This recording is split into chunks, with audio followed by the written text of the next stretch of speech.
Operation Pointblank, the codename for the part of the Allied combined bomber offensive intended to cripple or destroy the German aircraft fighter strength, thus drawing it away from frontline operations and ensuring it would not be an obstacle to the invasion of Northwest Europe.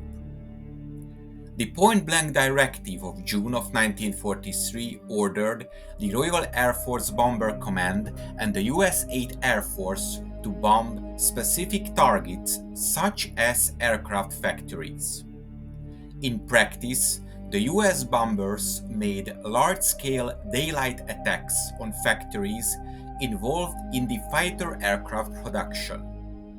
The German Air Force, the Luftwaffe, was forced into defending against these raids, and its fighters were drawn into battle with the bombers and their escorts. It was these battles of attrition that reduced the Luftwaffe's fighter pilot strength, despite increases in German aircraft production. One of the main targets of these raids was the Messerschmitt factory in the city of Regensburg. Due to the ever-growing threat of Allied bombers, in October of 1943, Messerschmitt moved the administration and research department of its Regensburg factory to the Konrad von Hötzendorf Kaserne in the Bavarian town of Oberammergau. The Konrad von Hötzendorf barracks was built just east of the town in 1943 as a base for a Gebirgsnachrichtenabteilung or a signals battalion of the German mountain infantry. From October of 1943, approximately 40 kilometers of tunnels were bored into the neighboring mountain by forced laborers south of the barracks to house jet aircraft research and development facilities, and the nearby winter sports hotel was also taken over. In all, Messerschmitt had approximately 500 employees in the design department and about 1,300 more in the factory. All subsequent production was coordinated from Oberammergau. The underground tunnels and the entire research facility was later called the Oberbayerische Forschungsanstalt or the Upper Bavarian Research Institute. They were connected via an industrial railway. Professor Willy Messerschmitt himself worked in Oberammergau on the development of the Messerschmitt P.1101 from November of 1944. The Messerschmitt P.1101 was a single-seat, single-engine jet fighter project developed as a part of the 1944 Emergency Fighter Program, which sought a second generation of jet fighters for Germany. Production of the first prototype began at the Oberammergau complex with a projected first flight in June of 1945. While incorporating the innovative feature of variable swept wings, the P-1101 was another victim of the chaotic state Germany was in at the end of the war.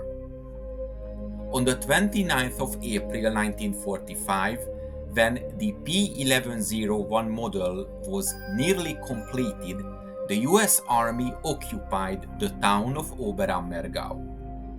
This town was never bombed during the war.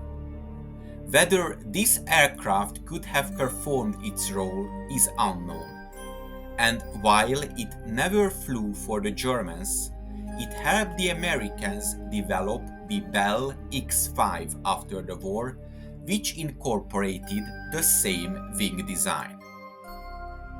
Shortly before the end of the war, in February of 1945, the leadership of the Upper Bavarian Research Institute was taken over by SS Obergruppenführer Dr. Hans Kammler.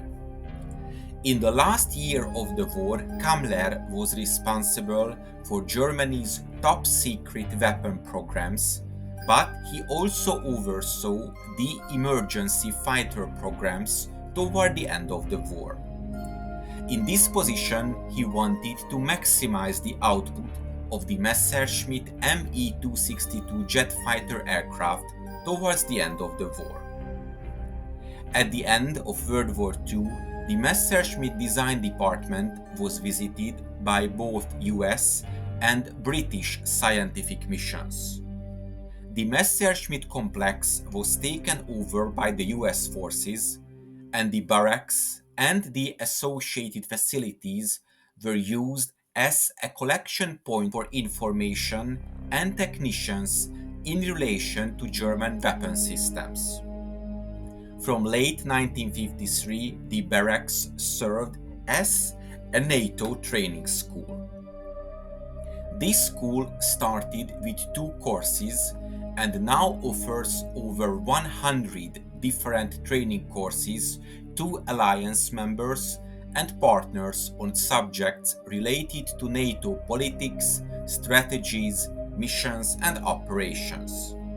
Annually, more than 10,000 students and conference attendees visit the location.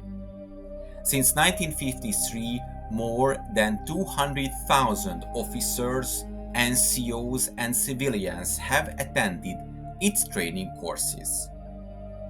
I hope you enjoyed this episode, and to make sure you don't miss my future work, please make sure you are subscribed to my channel and press the bell notification button. Thank you, and see you in the next video.